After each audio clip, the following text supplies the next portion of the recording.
More FPL. Today it's time for my Gameweek 4 preview. In this video, I'll briefly review my Gameweek 3 score and provide an update for my mini-league before moving on to discuss the top 3 transfers in for each position so far this game week. I'll finish by outlining my specific plans for this game week and beyond. So let's briefly review my Gameweek 3 score. I didn't have quite as strong a week as my first two, but still decent at 67 points. This was mainly down to a strong captaincy showing from Antonio with 22 points. Elsewhere, there was a goal for Salah, a third consecutive goal for Greenwood, a first goal for Tony, and an assist from Ings. Shaw got a clean sheet and Trent got 2 bonus points without a return like Shaw did last week. There was a second consecutive blank for Bruno, a first blank for Ben Rama, a blank for new boy Livramento, and Sanchez failed to get a clean sheet. Now let's take a look at my mini-league. James Leach overtook me by 1 point into top spot this week with a very strong score of 84 points. He also captained Antonio and had Salah, but also got double-figure returns from Son and Vardy. Gareth Geddes also beat me for weekly points and is just 8 points behind in third. He also captained Antonio and Salah, and he also got a double-figure return from Buendia. Now let's look at the top 3 transfers in so far this week in each position. So let's talk about goalkeepers, starting with Hugo Lloris of Tottenham, who's already gone up in price. He's becoming hard to ignore in terms of the premium goalkeepers, as Spurs have looked solid so far, keeping 3 clean sheets, and he's also getting saves and bonus points. I'm still not sure I'd spend that much on a goalkeeper though. Next is David Raya Martin of Brentford, who's already gone up in price. They didn't get a clean sheet this week, but he still looks a strong option for 4.6 million. He has a couple more good fixtures before they turn a bit, so I'll be a bit wary of that. Last is Robert Sanchez of Brighton.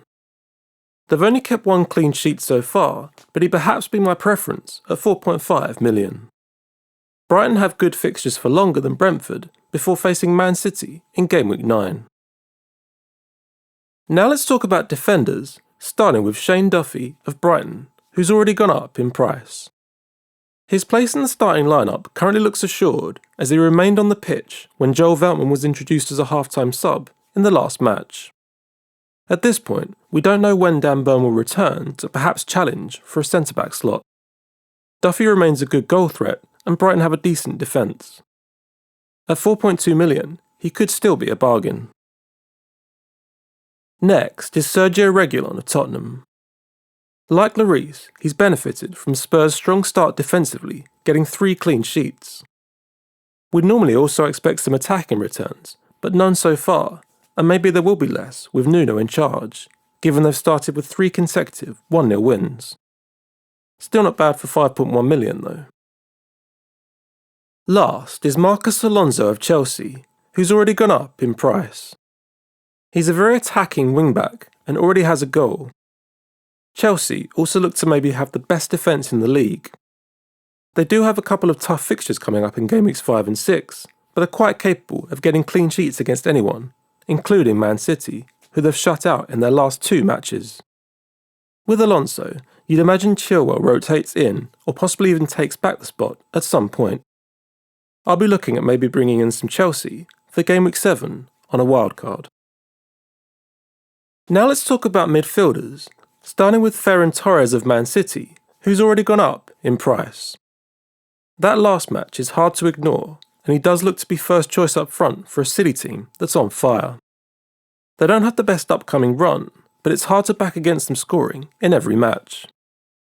The goals are normally spread around a bit though, so you can't guarantee Torres will always be involved, and he may not always start, but he may still get enough points to justify his 7.1 million price tag.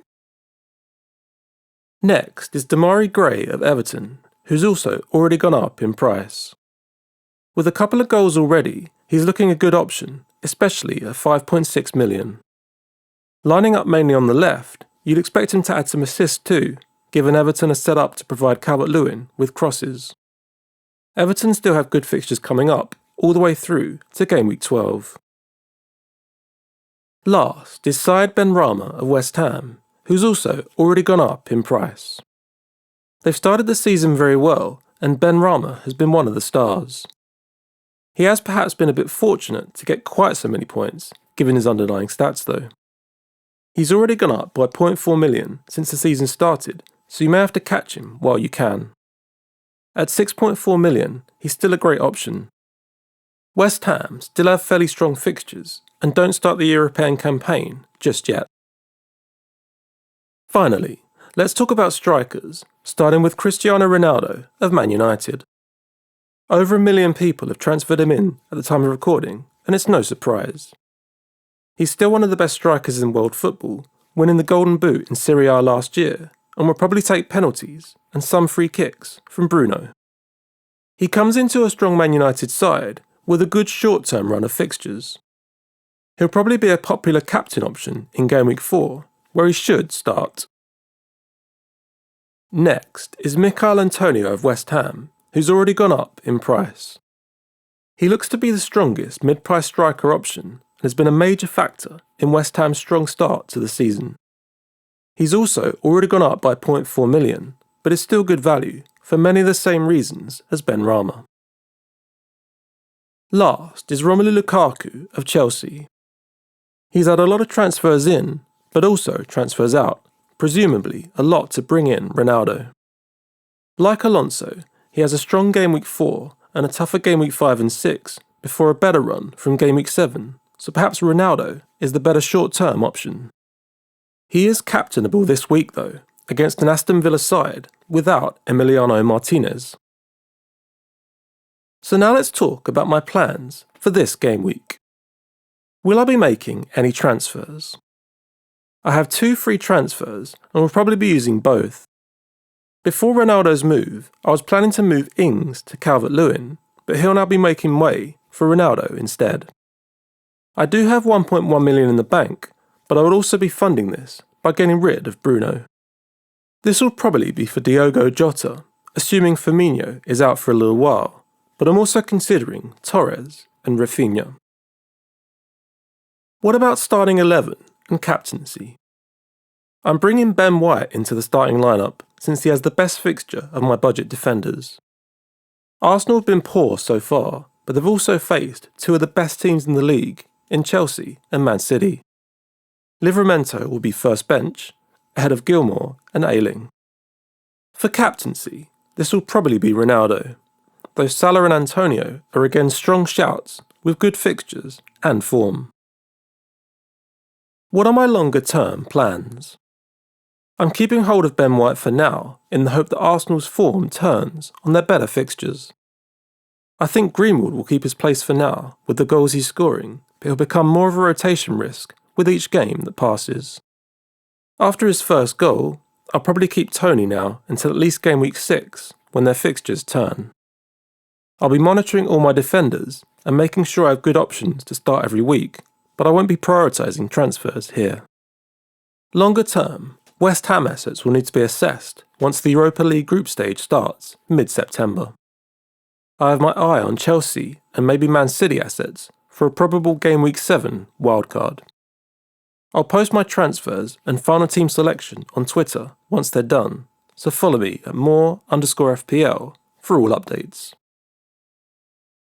Thank you so much for watching, I really appreciate it. Please add your own thoughts and follow-up questions in the comments, and I'll try to get through as many as I can. If you made it to the very end, please destroy the like and subscribe buttons and notification bell to get more FPL.